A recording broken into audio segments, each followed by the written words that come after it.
বাংলাদেশের সাবেক প্রধানমন্ত্রী শেখ হাসিনাকে ভারতের কি ফেরত দেওয়া উচিত কি উচিত না, এই বিষয়ে বিভিন্ন আন্তর্জাতিক মহলে বিভিন্ন ধরনের আলোচনা চলছে।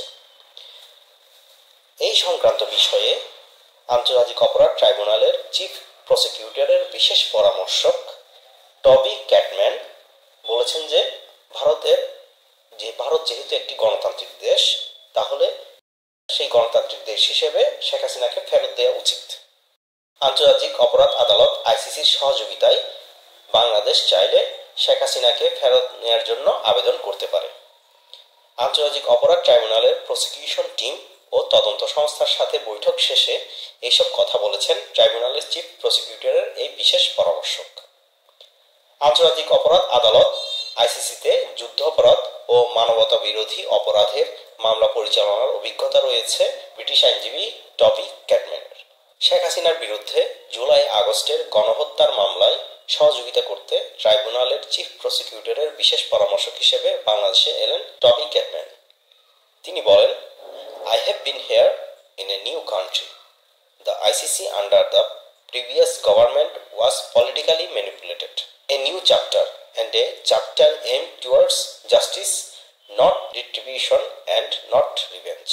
গত 20 নভেম্বর আন্তর্জাতিক অপরাধ ট্রাইব্যুনালের চিফ প্রসিকিউটরের বিশেষ পরামর্শক হিসেবে দায়িত্ব নেন। তিনি আরো বলেন, ট্রাইব্যুনাল আনুষ্ঠানিক অভিযোগ গঠনের পর বাংলাদেশ সরকার অনুরোধ করলে ভারতের উচিত হবে শেখ হাসিনাকে ফেরত পাঠানো। তিনি আরো বলেন, India is a democratic state. They are respectful to the ল।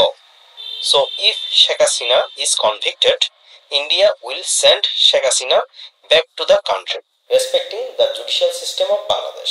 মৃত্যুদণ্ডের বিধান থাকায় অনেক দেশ ফেরত পাঠায় না উল্লেখ করে আইসিসির এই আইনজীবী বলেন, বাংলাদেশের বাস্তবতায় মৃত্যুদণ্ড থাকবে কিনা তা ঠিক করবে দেশটির ট্রাইব্যুনাল।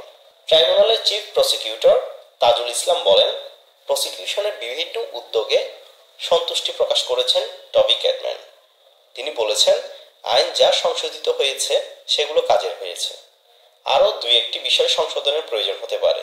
সে ব্যাপারে আমরা সম্মিলিতভাবে প্রসিকিউশন এজেন্সি এবং প্রসিকিউটরের সাথে পরামর্শক্রমে আমরা আরও কিছু বিষয়ে প্রস্তাব করব।